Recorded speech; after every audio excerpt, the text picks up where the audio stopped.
If your reputation is that you're going to waste people's time when you get them together, you're not going to be getting the help you need. We should actually think about software also that it can be finished or parts of it, right? And that it can focus on other problems. How can I fully get the rest of the knowledge out of my head into the product team's heads? If one realizes that they are redundant, just being in misery and hoping not to get laid off is probably not the best way of going about it. Oh my God, Dios mío, this is oh my God, Dios mío. Welcome to this week's episode. Welcome to Hotfix. I'm Christoph, here with my co-host Stefan. Today's guest is Amy Mitchell. Amy is a unique product manager. Amy is currently a product director at Dell, where she focuses on managed services for enterprise customers. In this episode, we will discuss what that means. Amy has an incredible amount of experience. With over 20 years of product management in high tech, she's a true industry veteran. Before Dell, Amy worked in different kinds of environments, from mid-sized companies like Certo to industry giants like HPE and Cisco. Amy also shares her thoughts through her newsletter called Product Management IRL. Welcome to the show, Amy. It's a pleasure to have you here today. Thanks for having me. Amy, let's get started right away with a question. So as Christoph mentioned, you have more than 20 years of experience in various companies, mid-sized companies like Certo, and now large enterprises like Dell with over 140,000 employees. So in your opinion, what is the biggest difference working for like a smaller or mid-sized company compared to a large enterprise doing product management? Yeah, thanks, Stefan and Christoph. There's always differences, even within these large companies. You move from one product team to another product team, and there's slight differences in process. And each company has their own gate process, agile process. But what it really comes down to is we can learn new processes. We understand how to get things done, but it really comes down to relationships and communication. So it's more of figuring out who does what and how can you contribute and build those relationships so you can handle the growth moments when they come. So for me, it's not really been too much different from a big company to a small company because I'm really focused on the product team and communicating well and building those relationships. So one thing that I learned when starting for a small company, which then eventually grew over the last couple of years, is that in the beginning, there's a lot of autonomy for a product manager, maybe even too much. You're responsible for things that you should not be responsible for. Yeah. And as the company grows, as it gets bigger, there's more and more roles joining the company. There's suddenly UX researchers, product analysts. There's specific people responsible for tasks that were previously for the product managers. That's, I think, helpful, but it also requires more alignment and communication. And I think moving from a smaller company to a larger company then eventually means that communication becomes more and more important, while being hands-on in different tasks is more important in smaller companies. Would you agree with that? Yeah, I agree with that. But what I found is so just like you said, Christoph, there's like somebody that does pricing, there's somebody who does business analysis, there's different sales roles and things like that. Whereas in the smaller company, there might be just a few people. What I found is in the smaller company, I was talking to fewer people, as you indicated, but I had just as many topics to cover. So I had to do pricing. I had to go reach out to finance instead of talking to the finance lead or the pricing lead. So i- it's like I was still on the phone as much and communicating as much. I just had fewer people to deal with, like you pointed out, but you And still got to have those conversations. And And one thing that would also especially interest me there is, so something I'd observed in is like with what type of communication works in like different sizes of organizations. And what I mean with this is that in like, now I'm in a company working with a company that is like 70 people. And it's so easy now to just hop on a call with almost anyone within the company, just discuss something very quickly, get a group of 10 people in a room, and suddenly you have almost everyone you need. to communicate to, and you can just tell them. Before that, working at larger companies, when there is hundreds or maybe even thousands of people that rely on information that I want to convey, it isn't as easy to just grab them, put them into a call and talk to them. So I think it's so much more important to put information in, for example, written content, or create like a slide deck they can consume, something like this, right? It's still communication, but it's very different. So now for you working in a very large enterprise, does it get to a point where almost everything has to be in a written form and it's hard to just do something over a call? Or is it still possible, for example, within a subgroup to jump on a call and do something, or really write almost everything down so it's accessible to everyone?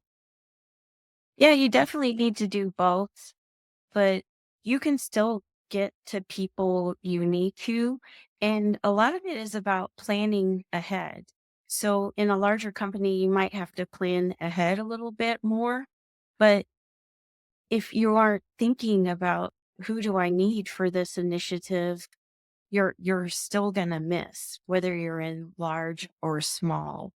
So I do write down a lot of things, but sometimes the reason for writing it down is to get my head straight so that then when I do have that time together, I'm not rambling. I'm coming right to my point and we're getting something done. And that's why you need to prepare probably a bit more in a large company. Because if your reputation is that you're going to waste people's time when you get them together, you're not going to be getting the help you need. It's still just so important to think about the other person and what are their needs to fill what you need as well. So no, I'm not. I think I'm writing down as much in Dell as I was at Zerto or when I was in a startup several years ago. We still need to write things down if it's only to just get our mindset right to communicate. But how I understand it is that you're not only writing it down to align better, but also for your own benefit. Yeah, that's what I found. That it makes things so much more efficient instead of rambling around. And it is hard to push yourself to think about these things, to actually form your point of view instead of just coming in and letting the meeting synergy take care of things. You still need the meeting synergy, but you need to have a good solid point of view so that you got something to work off of. Yeah, I think that's really, really well summarized. And I've seen this for myself as well, that writing down just forces you to get your mind into a point where you have to decide on, how do I think about this? What do I want out of this? You can't just have 7 loosely connected thoughts that you bring into a meeting and just talk about it, but you rather need to be very concrete. Thanks a lot. And maybe already with that, I think you summarized really well. And now I would really want to go to the main part of the podcast, the failure story. And here you mentioned that realizing your product team didn't need a dedicated PM anymore was something that had happened to you. And I would love you to share more about that and what happened.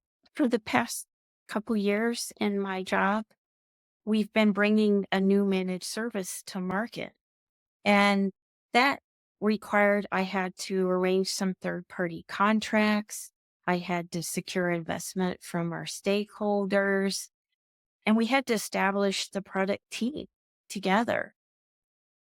And by working through that, I felt like I had to drive everything. When I was so busy thinking about, oh, what's the next thing? How am I going to lead the team? The team grew very strong and very competent. And I woke up one day and I realized I don't really need to help anymore. They're just jumping in and taking care of things. Our delivery lead is strong. They have good business sense. They've had prior jobs where they've done things similar to product management, and they were happy to run with it. And from my background, a product team and a product manager has been a forever thing. You constantly work on your long-term roadmap. a lot of times the business problems were sort of just segregated over to the product manager. And the team I'm on, we've got strong business leaders and strong delivery leaders, and they really just needed help on the strategy, securing investment, and getting this flywheel going. And what I wanted to share is I think we're in a different world now than what I grew up in product manager. We need product managers to kick the team off and plan for the exit from the very beginning. We've got flattening organizations.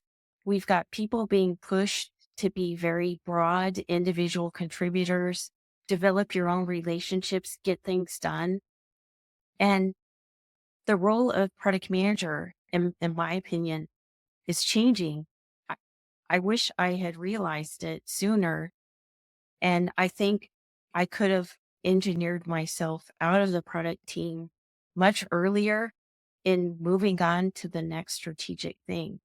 So it's not so much a fail because this team's operating well. It was more in my head. I needed to be thinking about an efficient exit and empowering the team even more than I had. So what Dell in that case delivers to customers is hardware, is computation power First, yeah. in the form of servers. Yeah, exactly. They're building strategic locations, and these need to be maintained, and they need to be maintained by people, and these people were your team.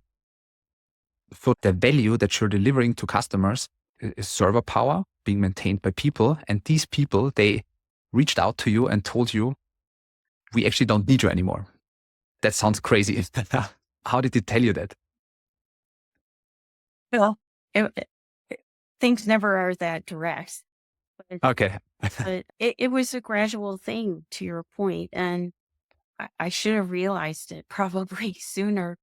But they started saying things like, I think I can handle this P&L management now.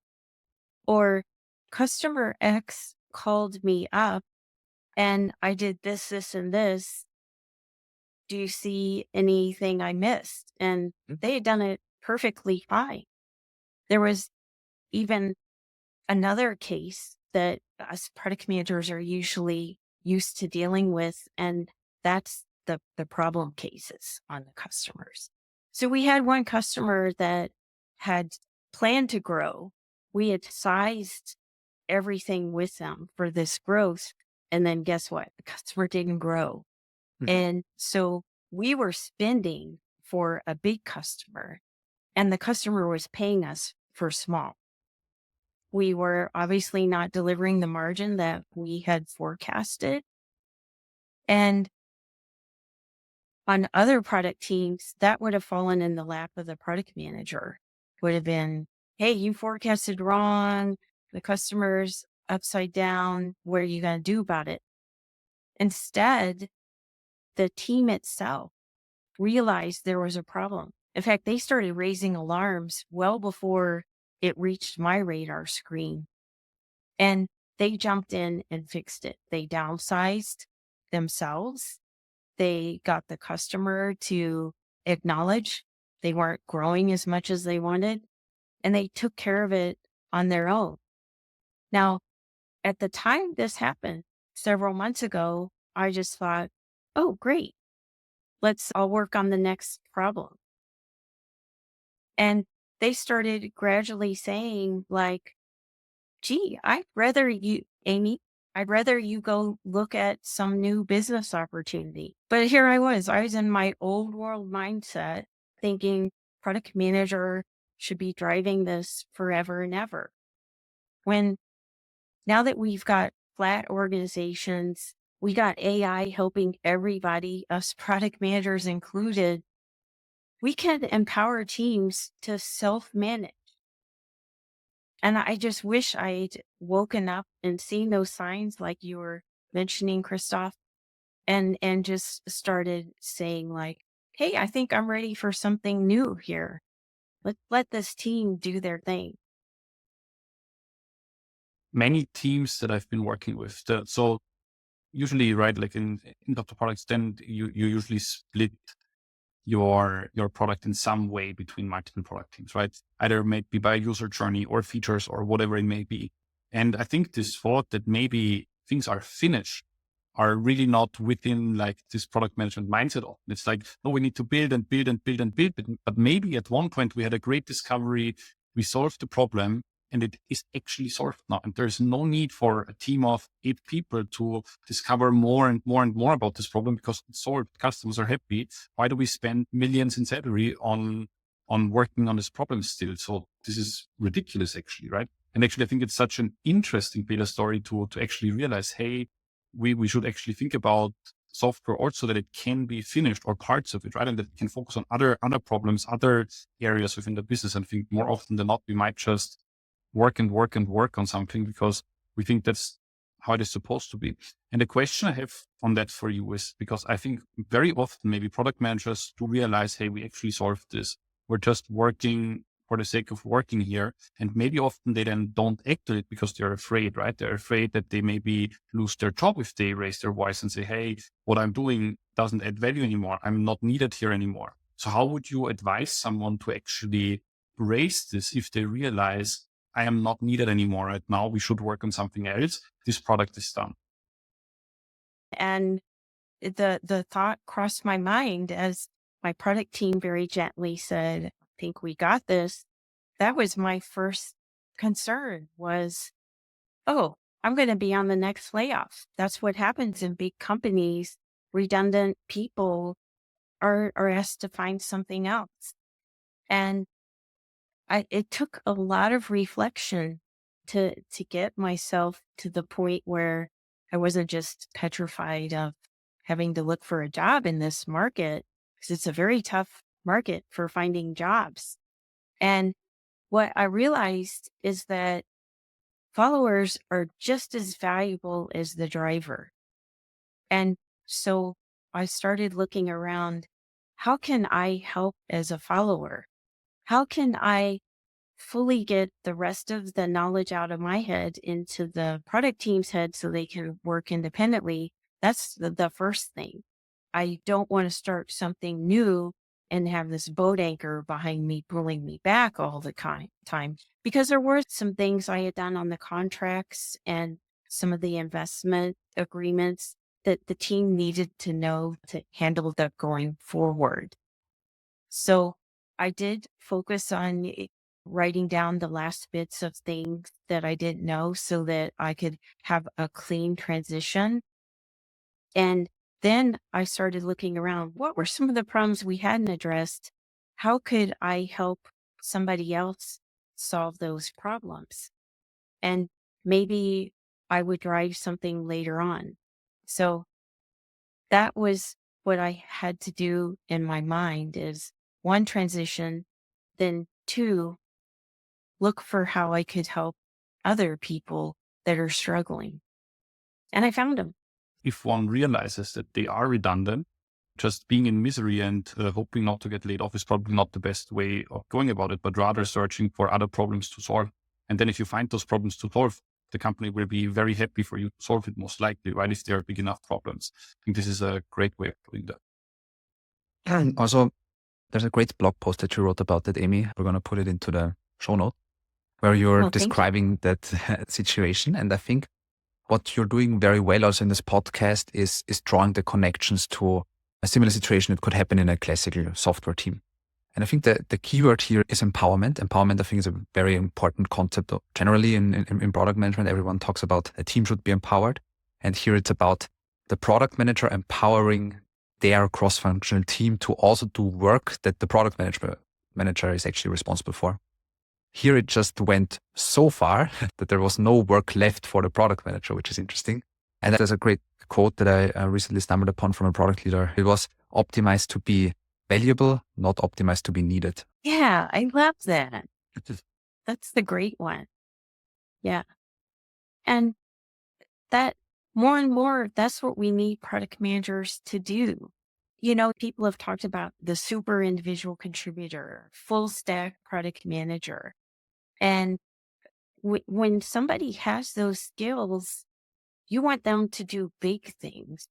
And even product managers starting out, I think they're going to get pushed to, you got to know the business, you got to know the basic technology, and be a full stack product manager, even if it's just for a feature or a UX change.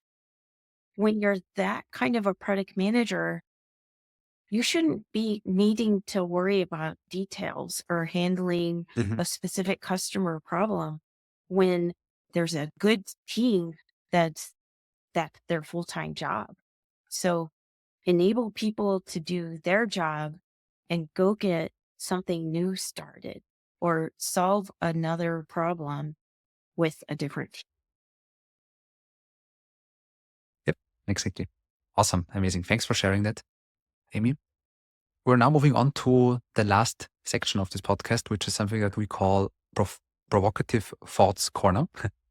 We already discussed the specific topic that you wanted to also discuss on this podcast, Amy, as something that you have a strong opinion on, and also Stefan has a strong opinion on, which is prioritization methods. You mentioned that you kind of hate Rice and Moscow and different prioritization methods from the books. Can you explain why you feel this way? Yeah, and I felt a little guilty bringing it up because Stefan had written about how great they are. But this is where we have a friendly disagreement. And I have come across product managers, and I think they make a bad reputation for all of us, where they did this big spreadsheet with a bunch of features on it, and they had all these calculations that this much effort, this much business, customer X wants it.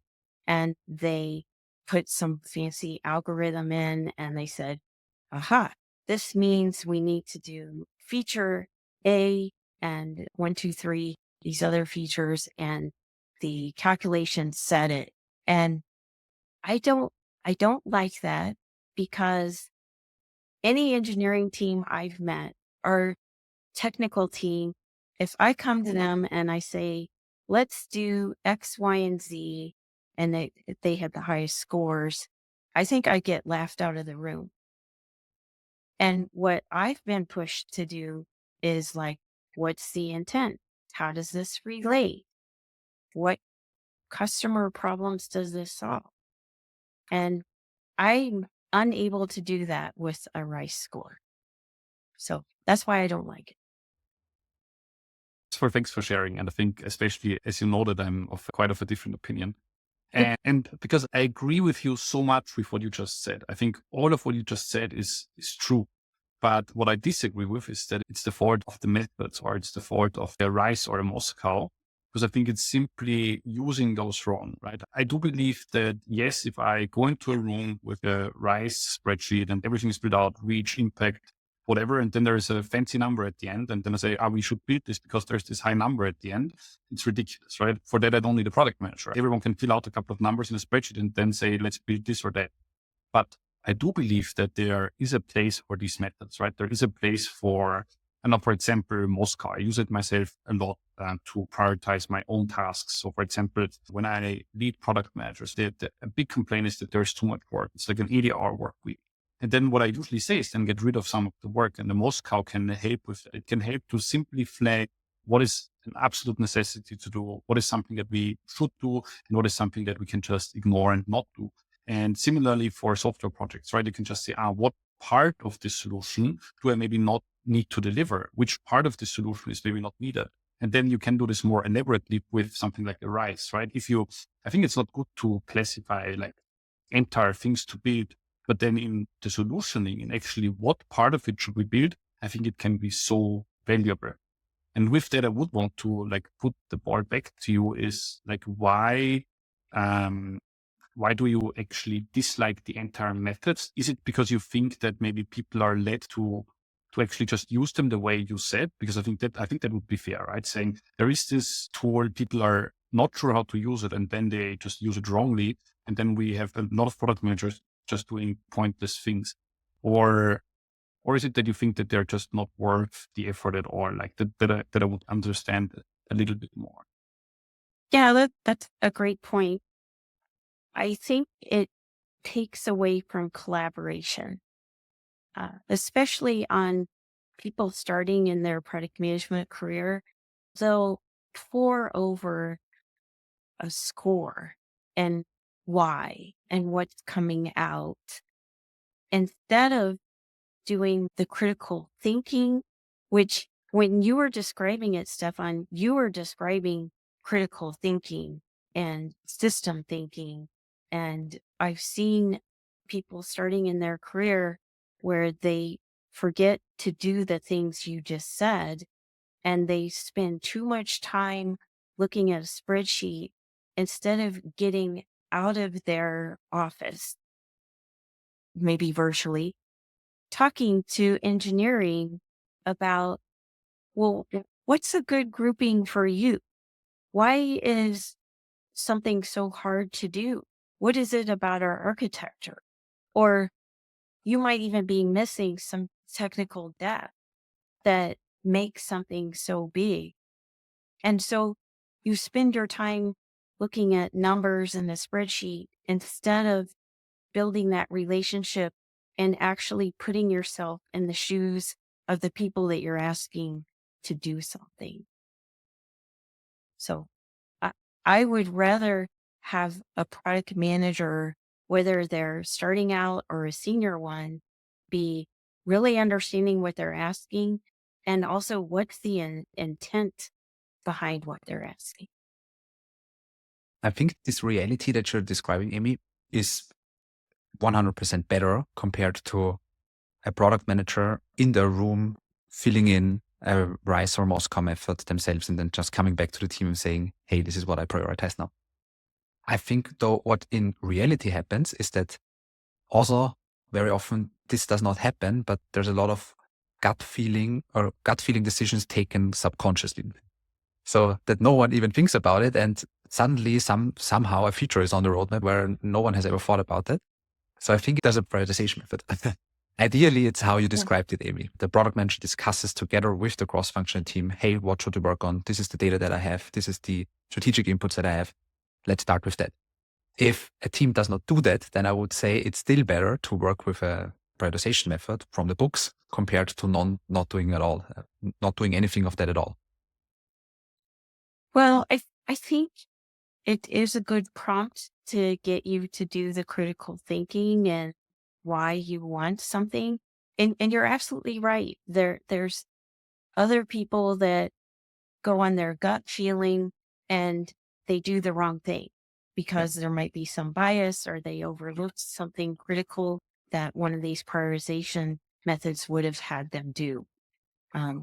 So there are two ends of that scale where you go on full gut feeling and you make mistakes. And also you go with the prioritization method and you make mistakes. I think there might be a happy middle. But I would not recommend taking a prioritization output, exercise output to engineering. I think that should be used for you to be ready, like when you write down things and get ready. But I think we all make good points on this. 100%. Okay, Amy, I think that's all for today's episode. Amy, thank you so much for joining us and sharing your insights. To all our listeners, if you enjoyed today's episode, please subscribe and leave us a review. We'll see you next time on Hotfix. Thanks for tuning in and see you soon. Thanks so much, Amy.